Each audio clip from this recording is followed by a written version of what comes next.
அவன் காசை கையில வச்சுங்க அடிக்கிறீங்க. இந்த பாரு பேசுற அடிக்க.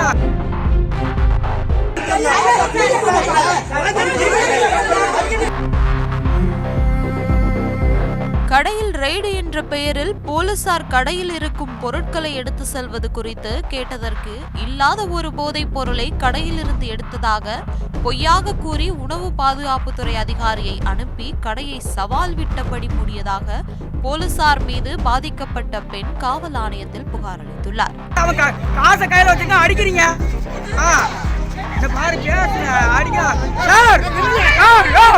கடை உரிமையாளரும் போலீசாரும் மோதிக்கொள்ளும் காட்சி சமூக வலைதளங்களில் வைரலாக பரவி வருகிறது.